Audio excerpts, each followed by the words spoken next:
আজকে একটা research studies নিয়ে আলোচনা করব। অস্টিও আর্থাইটিস পেশেন্ট, নিয়ের অস্টিও আর্থাইটিস পেশেন্টের মধ্যে physical therapy versus glucocorticoid injection.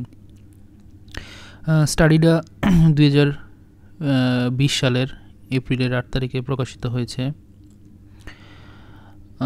এখানে স্টাডিটা একটা র্যান্ডমাইজ ট্রায়াল। তো এইখানে 156 জন পেশেন্টদের নিয়ে করা হয়েছে। প্রতিটা গ্রুপের মধ্যেই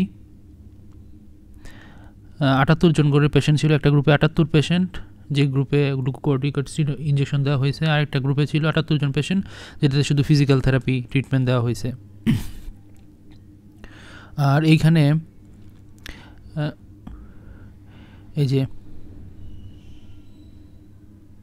এখানে এই WOMAC যেই স্কোরিং সিস্টেম আছে, western Ontario and McMaster universities osteo arthritis index, এই স্কোরটা বা এই স্কেলটা ইউজ করা হয়েছে। এখানে স্কোরটা ছিল 0 থেকে 240 পর্যন্ত। আর যাদের বেশি স্কোর হবে তাদেরটা হলো সবচেয়ে খারাপ পেন এবং খারাপ ফাংশন এবং স্টিফনেসটাও বেশি। যত বেশি স্কোর হবে তত বেশি খারাপ। তো এইখানে যাদের গ্লুকোকর্টিকয়েড ইনজেকশন দেওয়া হয়েছে তাদের স্কোর ছিল, যে WOMAC, এটার স্কোর ছিল 108। আর যাদের ফিজিক্যাল থেরাপি ট্রিটমেন্ট দেওয়া হয়েছে বা ফিজিওথেরাপি ট্রিটমেন্ট দেওয়া হয়েছে তাদের স্কোর ছিল 107। তো এক বছর ট্রিটমেন্ট দেওয়ার পর দেখা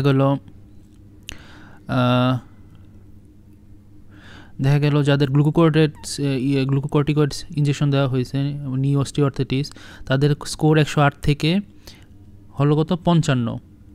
আর যাদের ফিজিক্যাল থেরাপি ট্রিটমেন্ট দেওয়া হয়েছে তাদের স্কোর 107 থেকে কমে হইল 37। তো এখানে বোঝা যায় যে ফিজিক্যাল থেরাপি ট্রিটমেন্টটা বা ফিজিওথেরাপি ট্রিটমেন্টটা কত কাজে লাগে বা কত গুরুত্বপূর্ণ বা কত ভালো কাজে লাগছে গ্লুকোকর্টিকয়েড স্টেরয়েড ইনজেকশনের থেকে। তো আপনারা যারা পেশেন্ট আছেন অথবা ফিজিক্যাল থেরাপিস্ট আছেন বা ফিজিওথেরাপিস্ট আছেন, তারা পেশেন্টদেরকে এই রেফারেন্সটা দেখাতে পারবেন। বা যারা ডক্টর কমিউনিটির সাথে বিলংস করেন, তো কেউ বলতে পারে যে গ্লুকোকর্টিকয়েড ইনজেকশনে দিলে তো বেশি ভালো ওই ফিজিক্যাল থেরাপি থেকে, তখন আপনারা এই রিসার্চটা দেখাতে পারবেন যে দেখেন 156 জন পেশেন্ট দিয়ে করছে, এর মধ্যে ফিজিক্যাল থেরাপি কিন্তু অনেক ভালো একটা ভূমিকা পালন করছে এবং গ্লুকোকর্টিকয়েড ইনজেকশনের থেকেও ভালো কাজ করছে। এখানে লেখা আছে কনক্লুশনে। আমি আমার ভিডিও ডেসক্রিপশনে বা কমেন্টে এই রিসার্চের লিঙ্কটা দিয়ে দিব, আপনারা ডিটেলস পড়ে নিতে পারেন।